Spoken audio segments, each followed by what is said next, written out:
This week in wrestling history featured some unbelievable moments. Let's get into it. The streak was supposed to be untouchable. April 6th, 2014, WrestleMania 30. The Undertaker was 21-0, and the plan was for him to win again. But on the day of the show, everything changed. Vince McMahon made the call. Brock Lesnar would end the streak. Then came the match. Early on, The Undertaker suffered a severe concussion. He later said he remembered nothing after that point. But the match continued. And then the moment. 1, 2, 3. Over 75,000 fans stunned. Just shock. The streak was over. One decision that is still debated today. Should the streak have ever ended? No one realized what they were watching. April 7th, 2014. Monday Night Raw. After 18 years away, the Ultimate Warrior stood in a WWE ring one last time. And what he said felt different.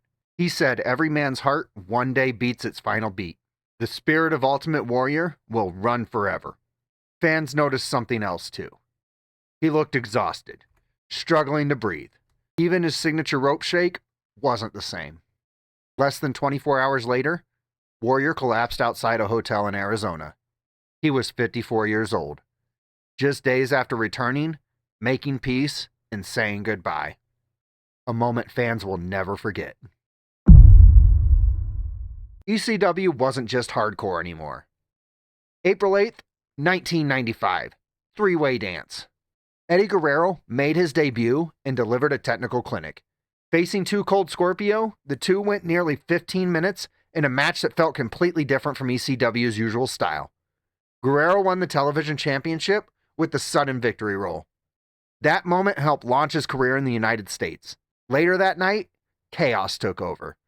Sabu no-showed the event and was fired in front of the crowd.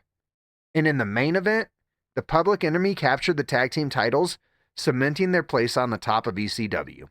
Was this the moment ECW evolved? This is the moment WWE stopped feeling safe. April 9th, 2012. Monday Night Raw. Just 1 week after Brock Lesnar returned, everything changed. John Cena stepped into the ring to confront him, and didn't back down. He slapped Lesnar across the face. Seconds later, it was a fight. Lesnar tackled Cena and unleashed ground and pound. Cena's lip split open instantly. Blood covered his face.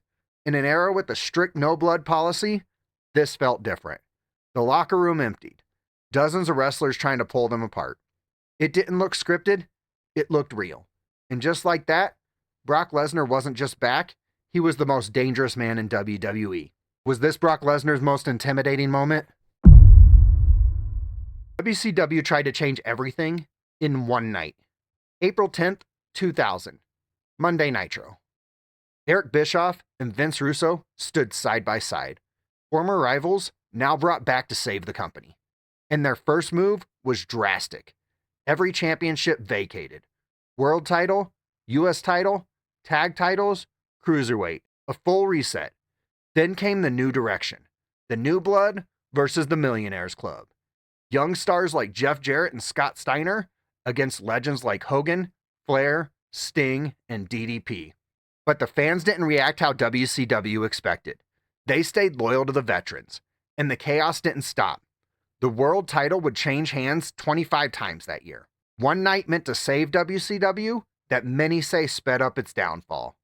Did this reset help or hurt WCW?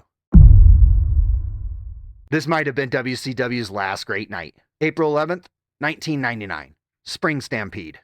In the main event, Hogan, Flair, Sting, and DDP. 4 of WCW's biggest names fighting for the world title, with Randy Savage as referee. But this wasn't about the legends, it was about Diamond Dallas Page, the underdog, a self-made star. And in the chaos, DDP hit the diamond cutter on Flair. Savage counted 3. DDP was champion at 43 years old. Earlier that night, Scott Steiner defeated Booker T, launching himself as a top singles star. For one night, WCW felt focused. New stars rising, legends still delivering. A glimpse of what could have been. Was this WCW's last great moment? This was the night everything changed for Jeff Hardy. April 12th, 2001. SmackDown. At the time, Triple H was nearly unstoppable.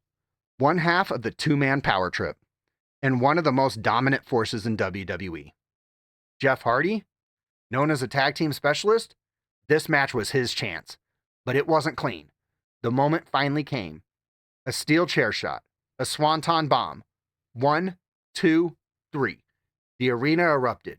One of the loudest reactions in SmackDown history. Jeff Hardy was Intercontinental Champion.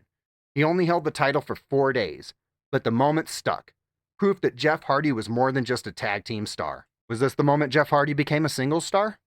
Which moment stood out the most? Let me know below, and subscribe for more wrestling history every single day.